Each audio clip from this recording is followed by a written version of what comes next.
Առաջինը մի բան կարողացնում սահմանադրության հայտարարը, վեցերով կետը սահմանադրություն ունի բարձրագույն իրավական ուժ եւ նա ուզում է գործում են անմիջականներ։ Այսօրվա սահմանադրությունը վերջ։ Սա նշանակում է, որ երակայությունը սա է եւ երբ ասում են օրենքում տնաշ չէ, եւ ինտերացիությունների մեջ է, միշտ օրենքում տնամա, կայացնել որոշում եւ գործողություններ, որը գլխում է իրավիճակի գնահատողը ես։ Սա էապես տարբերում է այսօրվա կարգավորումից արդյունքներում։ Հիմա ստիպված եմ ուղղակի որոշ հարցերի վերաբերյալ նաև կոնցեպտ բացել, որովհետև իսկապես ես մինչ այսօր չեմ հասկանում, թե ինչի մեջ եմ եղել։ Առաջ օրից չեմ հասկացել, որևէ բարձրաբանում ոչ տնիշն է տվել, ոչ դատախազներն են տվել, ոչ մի դատախազներ այդ բարձրաբանում, որովհետև չեմ հասկանում, թե որ գործողությունն է, որ գործողության շնորհիվ եւ երազանցից է մի պատահություններ, պատահություններ, երազանցություններ։ Հիմա նաև կոնցեպտը է դրա։ Առաջինը հանդիպում բարձրաստիճան զինվորականների ընտրությունները ավարտվել են, ցիկլ որոշումը կայացվել է եւ երկրորդ տեղը զբաղեցրած 21.5% հավաքած տեխնացուն հայտարարել է, որ ինքը չի ընդունում արդյունքները, ինքը հերել է ընտրությունները եւ ինքը պետք է գնա նախագահական պահ։ Սա ուղղակի հայտարարություն է, որ ձայնագրված է, որ կա, որ նաև ցանցերում կա այսօր։ Հիմա այս պատկերացնում 21 թվականի ընտրությունները մենք հավաքել ենք 21%, որ քաղաքական ընտրությունները, եթե հայտարարելի, որ մենք կրել ենք այս ընտրությունները եւ պետք է գնանք կառավարության շենք։ Ինչ կլիներ, որ կրել ենք։ Ինչ կլիներ։ Այդ էքստրապոլացիան սուրբը վիճակ բացենք համատեղ այնպես։ Ճիշտ նույնն։ Եվ սկսել է ցույցերը օպերայի հարաբար։ Սկսել է ներգրավել հասարակական կազմակերպություն, երկրապահ կամավորական ընկերություն։ Եվ բանկարկությունները ման-վեր ձայնագրված է կամ ցանցերում բոլորը ականատես են եղել բոլորի աչքի առաջ։ Եվ զուգահեռաբար երկրապահ շենքում շուրջօրյա մի քանի օր ժողովներ են։ Միանալ թե չի միանալ ցուցարարներ։ Հիմա ինչ է երկրապահ կամավորական ընկերություն։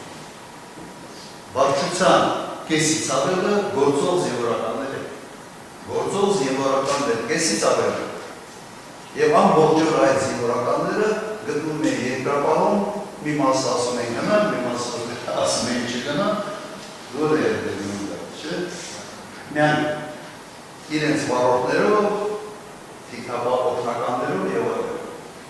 Բանակի ղեկավար մարմնի մի մասը այնտեղ քննարկում, միանալ թե չմիանալ։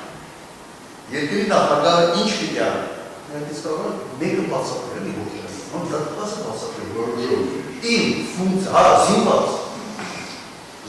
եւ ինձ դեպություն են, որ զինված ընդ քննարկում, գնան թե չգնան։ Եվ դա տևում է մի 2-3 օր։ Ես Մոսկվայի այցի ժամանակ այցից հետ եմ գալիս, հավաքում եմ, պետք է հավաքեի թե ոչ։ Զինվորականների հետ հանդիպում, պետք է ունենայի թե ոչ։ Եթե չունենայի, ինձ արդյոք պետք է այսօր դատեի անգործության համար։ Եվ հավաքման այն ինչ որ գրած է բացարձակում։ Հավաքման նպատակը հետևյալն է։ Մեկ խնդիր կա։ Զինվորականներ, ով երկրապահ կամավորական ընկերության վարչության կազմում են, կողմնորոշում։ Եթե այնտեղ զբաղվում եք քաղաքականությամբ, ուրեմն ազատում են ձեր պաշտոնից։ Կամ դիմում եք, կամ եք ազատ։ Կամ դրից եք դուրս գալիս, կամ բանակում եք եւ չեք զբաղվում քաղաքականությամբ ներկա է։ 20-30 մարդ է եղել, բոլորի ցուցմունքները դա է, ուրիշ շատ չի գնալ։ Շատ փոշտ խոսացի պաշտպանության նախարարի հետ։ ասել, ոնց ես դու տալիս, ես ինչ է կատարում։ Գլխավոր շտաբի պետի հետ, շատ փոշ խոսակցություն եղավ, ես ինչ ես անում։ Բանը դա ինչ է։ Ես պատահոր էի դա անել, թե պատահոր չէ։ Հիմա ինձ մերածում են, իմ պատահականությունը, բարեկից կատարում անվար։ Նա ինչ-որ ցինիզմ ու շատ ուժում նրանք ինչ են։ Եվ այդ օրը բոլորը դուրս եկան, գործող ծիծարայողները դուրս եկան երկրորդ։ Եվ կոնկրետ մահվերին ասվել է փոխանցել մահվերին արձակում, ինքը փոխանցել չի ստանձնել։ Թող գնալուն և իր հարցերը փոխանցել։ Բայց ինքը չի կարող լինել պաշտպանության նախարարը տեղակալ, հանրեն հետո ամսինների ապրիլը։ Չի կարող լինել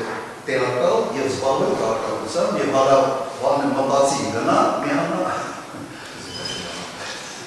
դամբոջ երկարպահով և զիվորականներով միանա, թե չի նա։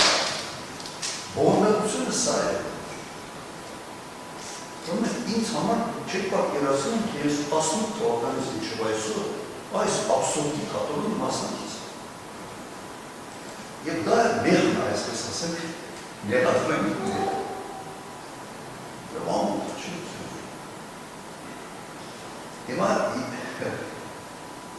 ինչ վերաբերում է հրամանագրի։ Հրամանագիրը ստորագրել է, որտեղ ասում է, չէ, բանիկ հետ կար չկար, առաջին քնիչ չի, որոշում կար չկար։ Սամանատարություն։ Երբ ես ստորագրել եմ հրամանագիրը, արդեն եղել է մոտ 40-49 հրկիզած մեքենա, մի քանի տասնյակ բեկորային վերավորումներ ստացած զինծառայողներ, մի քանի տասնյակ։ Եվ մեկը շատ ծանր ու հանդես զինչան, կապիտան։ Եվ ես դա չի կրանում։ Եվ քնիչ որ 15 տարի անց է դա անելու պարետրաններ չի։ Եվ երբ որ ոստիկանապետը ասում է, ուրեմն չի, շատ կոնկրետ ասում է, զանգելա սա խնդիրը։ Եվ խնդիրը ինչից էր գալիս, որտեղ ոստիկանական զորքերը այն ժամանակ պրոֆեսիոնալ չէ։ 18 տարեկան, 19 տարեկան, այսպես ժամկետային զինծառայողներ եկան, այսպիսին էր գալիս։ Եվ հիմա այս տարիներ ազգան, պետք է, ճիշտ չէ, իմ լիազորությունների մեջ է։ Կրկնել, եթե ես այն ժամանակ դա չանեի, ինձ այսօր իսկապես պետք է դատել անգործության։ Բայց դատախազի ֆունկցիան չի։ Եվ ոչ էլ այս դատախ։ Ուրիշ ինչ գործողություն, ոչ մի գործողություն նկարագրված չի։ Չկա ուղղակի այս քրեական գործում ուրիշ ոչ մի բան, ոչ չկա։